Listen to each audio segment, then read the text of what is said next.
Bien-aimés, je vous salue encore dans le précieux et puissant nom de notre Seigneur et Sauveur Jésus-Christ de Nazareth. Nous sommes là encore pour continuer notre étude de l'Épître aux Hébreux et c'est un plaisir pour moi de pouvoir partager ces moments merveilleux d'enseignement. Oui, que je crois, euh, vous sont très utiles dans votre étude de l'Épître aux Hébreux. Nous allons prier. Seigneur, nous te bénissons. Merci pour ta grâce, merci pour ta fidélité. Merci pour cette autre occasion que tu nous donnes d'apprendre sous ton regard bienveillant. Instruis-nous, parle-nous, enseigne-nous dans la puissance de ton esprit au nom de Jésus. Amen. Alors, bien-aimés, nous sommes en train d'étudier le sacerdoce de Christ qui est supérieur au sacerdoce lévitique, au sacerdoce d'Aaron. Et nous avons dit que cette supériorité du sacerdoce, de l'œuvre, de la sacrificature de Christ, supérieur à celui de l'ancienne alliance, oui, a quatre avantages pour nous. Le premier avantage, c'est que la première caractéristique, c'est que c'est un sacerdoce qui a une origine supérieure, qui a une origine, oui, qui est meilleure, parce que ce sacerdoce, la Bible nous dit, est selon l'ordre de Melchisedec. Melchisedec est un type de Christ. Melchisedec n'est pas, la Bible nous dit qu'il n'a ni commencement ni fin de vie. Voilà. Il n'est pas engendré par quelqu'un. Et donc, quand on analyse cette personne, ce personnage, on se rend compte que c'est Christ. On n'osera pas le dire de façon directe, mais on dira que c'est un type. C'est le type de Christ. Donc, le premier avantage, c'est cette origine meilleure. Le second avantage, nous avons dit que le sacerdoce de Christ a établi une alliance meilleure, la nouvelle alliance. Cette alliance-là qui est au-dessus de l'ancienne, cette alliance-là qui est au-dessus de l'alliance apportée par Moïse. Et la nouvelle alliance est au-dessus. Aujourd'hui, nous allons parler du troisième, de la troisième caractéristique, du troisième avantage. C'est le sanctuaire. Le sanctuaire. Le sanctuaire, c'est le lieu. Le lieu, je dirais, très saint. L'endroit, oui, plus saint, dédié au culte d'une divinité. Donc, ce sera l'endroit où, dans l'ancienne alliance, le souverain sacrificateur allait présenter les sacrifices des Hébreux, je vais dire, des Hébreux pour le pardon de leurs péchés. Et donc, dans ce chapitre 9, le chapitre 7, c'est là-bas nous avons parlé de l'origine, le chapitre 8, nous avons parlé de l'alliance. Le chapitre 9 nous parle de sanctuaire, de ce lieu-là où les sacrifices sont faits. Alors, dans le chapitre 9, l'auteur de l'Épître aux Hébreux nous présente, nous fait une comparaison du sanctuaire terrestre et du sanctuaire céleste. Alors, le sanctuaire terrestre, il est inférieur, nous dit l'auteur, parce que, premièrement, il est de ce monde. C'est un sanctuaire terrestre. Vous pouvez le lire au verset 1 du chapitre 9. C'est un sanctuaire terrestre et il est de ce monde. Et le sanctuaire, il était temporaire. Il n'était pas un sanctuaire permanent. C'est un sanctuaire temporaire. Le chapitre 9, le verset 8. Vous lisez aussi, il faut vous référer au chapitre 8, le verset 13. Une des choses qui fait son infériorité, le sanctuaire de l'ancienne alliance, c'est que c'était une copie, une ombre du sanctuaire céleste qui allait venir. Le verset 9 nous l'atteste. Et c'est un sanctuaire parce que inaccessible à tous. C'était seulement le grand prêtre, c'était seulement le souverain sacrificateur qui avait accès à ce sanctuaire-là. Lui seul qui avait accès à ce sanctuaire. Ce n'était pas toute la population, ce n'était pas tout le peuple qui avait accès à ce sanctuaire. Et il était bâti par un homme. Il a été fait par les mains d'hommes. Le verset 11. Le verset 24 nous le dit. Autre chose, oui, ce sanctuaire était associé à la première œuvre de Dieu, celle de la création. Oui, la création, c'est tout ce qui est terrestre, c'est tout ce qui est physique. Ce sanctuaire était associé à la création. Le verset 11 nous l'atteste. Une des caractéristiques de l'infériorité, de la faiblesse de ce sanctuaire, c'est qu'il recevait le sang des animaux. Il recevait le sang des animaux. Le verset 13 nous le dit. Et ainsi, il ne pouvait pas procurer le salut éternel. Son rôle, c'était juste de couvrir le péché du peuple. Verset 9. Il ne communiquait pas d'espérance durable. Ce sanctuaire ne communiquait pas d'espérance durable. C'était une espérance éphémère, une espérance limitée.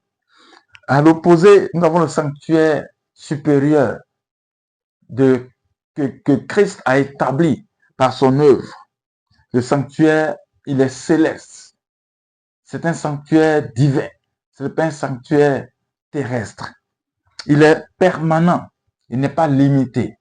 Dans le temps, il n'est pas temporaire. Le sanctuaire de Christ, que Christ a établi, qui est supérieur. Ce sanctuaire est la réalité des faits. Ce n'est pas l'ombre. Le sanctuaire établi par l'œuvre de Christ n'est pas une ombre encore d'un autre sanctuaire à venir. C'est cette réalité-là dans laquelle le sanctuaire de l'ancienne alliance nous amenait. Nous sommes passés du sanctuaire terrestre au sanctuaire céleste. Et c'est la réalité que Christ nous a apportée. Et la bonne nouvelle, c'est qu'il est accessible à tous. Le sanctuaire que Christ a établi. C'est pourquoi, lorsque Christ était à la croix, nous lisons dans la parole de Dieu que le voile qui séparait le lieu saint du saint des saints a été déchiré. Et c'est là-bas se trouvait le sanctuaire, dans le saint des saints, dans le lieu très saint. Aujourd'hui, nous avons libre accès à ce lieu-là. N'est-ce pas merveilleux cela? Et ça, c'est l'œuvre de Christ qui nous permet cela. Lisez le chapitre 4, le verset 16, le chapitre 10, le verset 19. Et c'est important. Et le sanctuaire de Christ est associé à la deuxième œuvre de Christ, à la deuxième œuvre de Dieu, je voudrais dire, celle de la rédemption. Oui, la rédemption selon le contexte protestant évangélique. Vous savez, oui, l'ordre des créations, des œuvres de Dieu. Oui, la première œuvre de Dieu, c'est la création. La seconde œuvre, selon les protestants évangéliques, c'est la rédemption. C'est le salut. Dans d'autres contextes, ça sera autre chose. Dans d'autres contextes, ça sera autre chose. Mais nous, en tant que protestants évangéliques, nous disons que le sanctuaire est lié à notre salut. Il est associé à notre salut, à notre rédemption. Ce sanctuaire-là n'a pas été fait par la main de l'homme.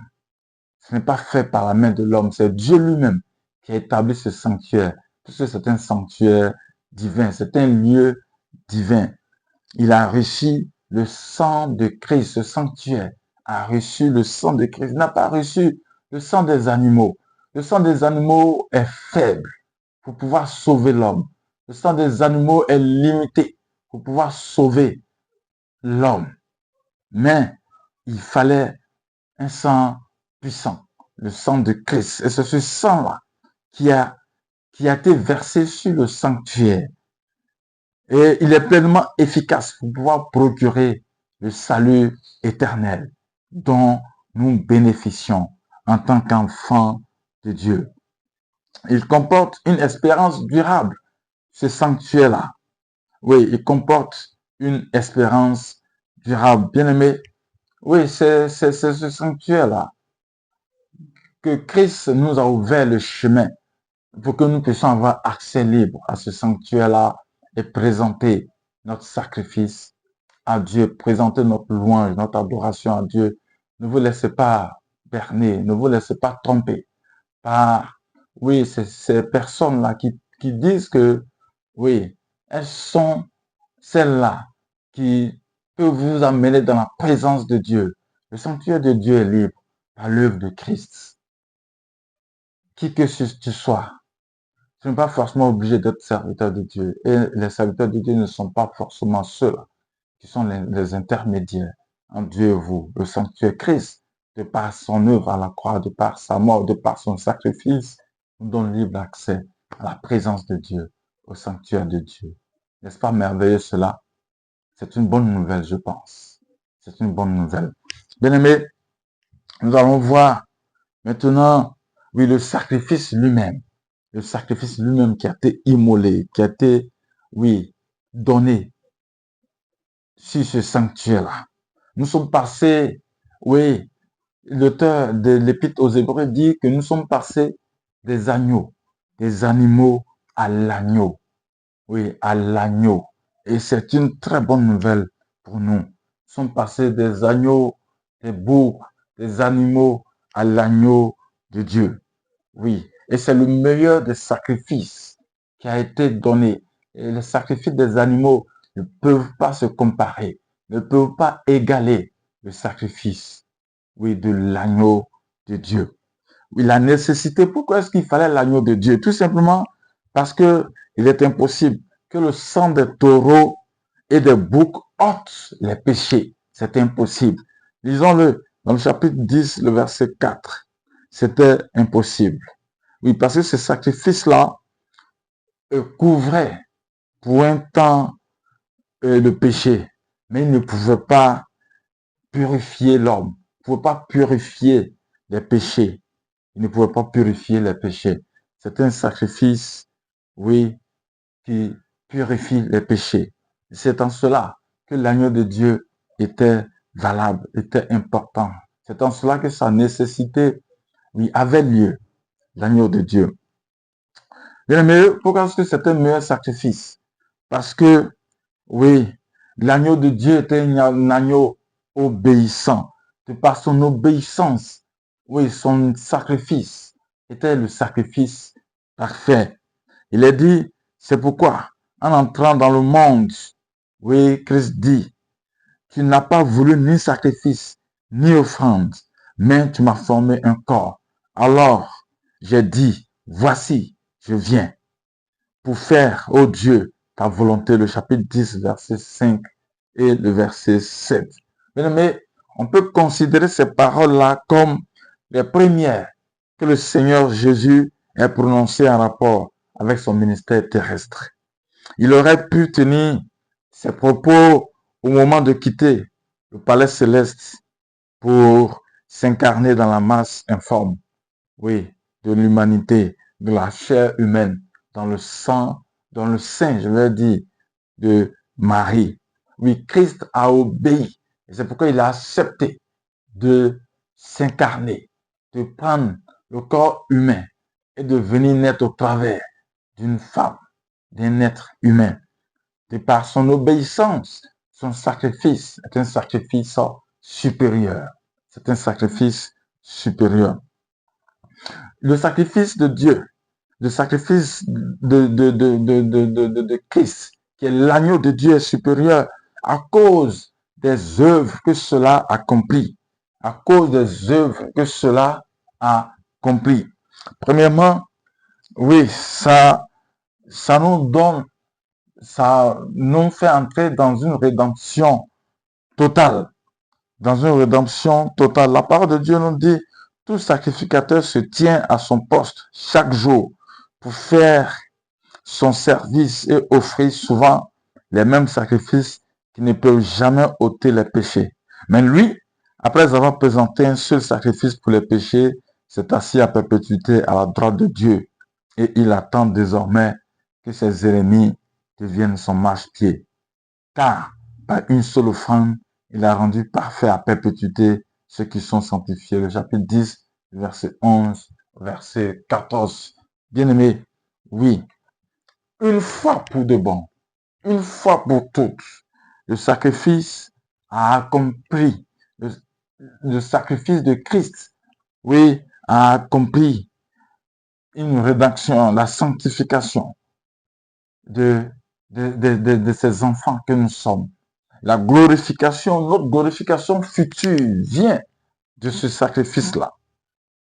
Même la rédemption passée de l'ancienne alliance, des personnes de l'ancienne alliance, vient en réalité du sacrifice de Christ. Et donc le sacrifice de Christ accomplit des œuvres importantes. La rédemption passée, la sanctification présente et la glorification future proviennent, oui, de l'œuvre accomplie par l'agneau de Dieu. Et ce sont des choses importantes que nous devons retenir.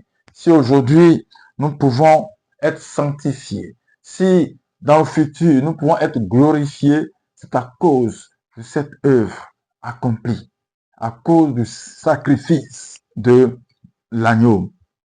Ensuite, pourquoi son importance? C'est à cause des exhortations liées à l'œuvre, oui, de l'agneau de Dieu. Et il y a deux exhortations qui sont liées à cela.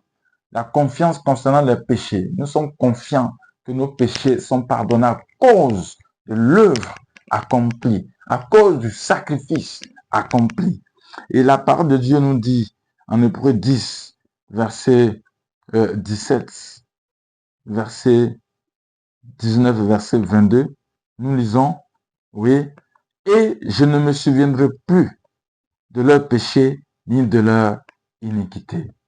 Ensuite, le verset 19 nous dit, ainsi donc, frères, nous avons l'assurance d'un libre accès au sanctuaire par le sang de Jésus. Le verset 22 nous dit, approchons-nous donc d'un cœur sincère, avec une foi pleine et entière. Bien-aimés, voici en fait le bénéfice de l'œuvre, du sacrifice de Christ.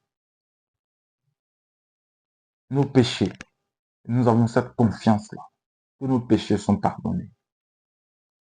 Et cette confiance-là, parce que la parole de Dieu le dit, il dit qu'il ne se souviendra plus de leurs péchés, ni de leur iniquité.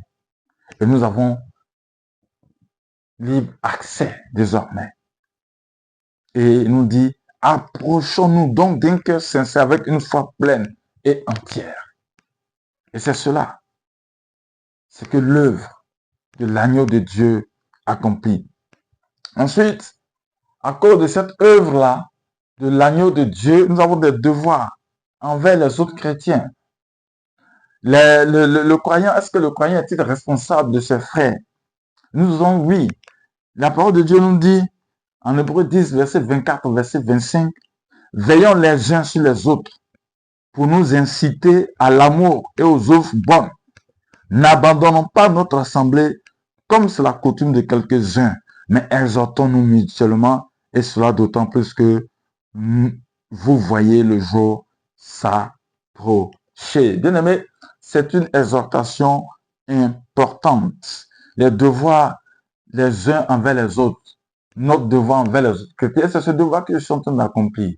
Mon devoir envers vous, mes frères et sœurs en Christ, c'est, oui, de vous exhorter, de vous encourager. Je suis en train d'accomplir mon devoir. Quelqu'un d'autre a la capacité d'accomplir notre devoir que le Seigneur met dans son cœur, qu'il le fasse. Quelqu'un d'autre a la capacité de pouvoir soutenir, de pouvoir assister un frère, de pouvoir exhorter un frère, de pouvoir soutenir matériellement un frère, financièrement un frère. Nous devons le faire à cause de l'œuvre de Christ que Christ a accomplie. À cause de cette œuvre-là. Et ce qui fait de nous des frères, des sœurs en Christ. Nous formons une seule famille désormais. Et les besoins de l'autre sont nos besoins, nous touchent. Les défis de l'autre nous touchent. Même la joie de l'autre nous touche. Et c'est pourquoi nous avons une responsabilité envers les autres chrétiens. Et c'est dans ce passage-là que nous voyons notre quatrième avertissement, notre quatrième exhortation contre le mépris, contre le dédain de la parole de Dieu. Nous ne devons pas dédaigner la parole de Dieu, nous ne devons pas refouler, nous ne devons pas rejeter entièrement la parole de Dieu. Oui, c'est le Seigneur jugera son peuple. Le verset 30 de chapitre 10. Oui, je voudrais rappeler que oui, le sacrifice de Christ dont nous parlons, c'est dans le chapitre 10 de Hébreux. C'est pourquoi vous verrez, vous voyez que je ne fais que citer les versets du chapitre 10. Il semble bien que l'auteur de cette épître pense effectivement à des croyants. Il pense effectivement à des croyants. C'est attesté. Nous comprenons que l'auteur est en train de s'adresser à des croyants. Et s'il est en train de s'adresser à des croyants, oui, le passage de Hébreux 6, verset 4 au verset 6, s'adresse effectivement à des croyants. Allez-y relire vraiment ce passage-là. Nous l'avions déjà exploité dans une des vidéos. Et donc, nous devons, nous devons, bien aimé, oui, nous approprier la parole de Dieu. Nous ne devons pas la dédaigner, nous ne devons pas la refouler, nous ne devons pas la rejeter avec orgueil. Nous devons la saisir afin d'appliquer ce qu'il y a, ce que, oui, le Seigneur nous dit d'accomplir. Bien aimé, voici terminé avec cette vidéo, la deuxième grande partie qui est la supériorité de l'œuvre de Christ. Nous avons parlé de l'œuvre selon l'ordre de Melchisedec, oui, d'une origine supérieure. Nous avons parlé de l'alliance établie par cette œuvre de Christ, la nouvelle alliance, une alliance supérieure, oui, une alliance, oui, qui nous permet aussi d'entrer en contact avec le Seigneur. Nous avons également vu que le quatrième avantage, c'est le sanctuaire, le lieu du sacrifice. N'est pas celui terrestre, mais il est céleste. Ensuite, nous avons vu le sacrifice, l'agneau de Dieu immolé. C'est un sacrifice parfait. Un sacrifice, oui, sans tâche. Ce n'est pas un animal, mais c'est le Fils de Dieu lui-même qui s'est offert. Qui s'est offert. Et donc, cela nous permet, oui, d'avoir libre accès, d'avoir confiance que nos péchés, oui, sont pardonnés, de comprendre que nous avons un devoir envers les chrétiens et nous ne devons pas dédaigner la parole de Dieu. Bien-aimé, que le Seigneur nous bénisse et que sa grâce repose sur nos vies et que le Saint-Esprit continue de nous éclairer à comprendre la profondeur de cette parole. Toujours mon conseil, lisez l'Épître aux Hébreux alors que nous faisons cette étude. Lorsque vous lisez, vous écoutez les vidéos, vous regardez les vidéos, ouvrez votre Bible pour lire au même moment que l'enseignement est en train de passer. Seigneur, nous te bénissons. Merci pour ta grâce, merci pour ta fidélité. Je prie cet esprit que tu continues d'éclairer ton peuple au travers de ces enseignements. Reçois toute la gloire. Je déclare une bénédiction sur la vie de toute personne qui va regarder cette vidéo, qui va écouter cet enseignement. Une bénédiction de la grâce, de la faveur de Dieu sur ta vie, au nom de Jésus. Amen. D'ici là, portez-vous bien et que Dieu vous garde et vous bénisse au nom de Jésus.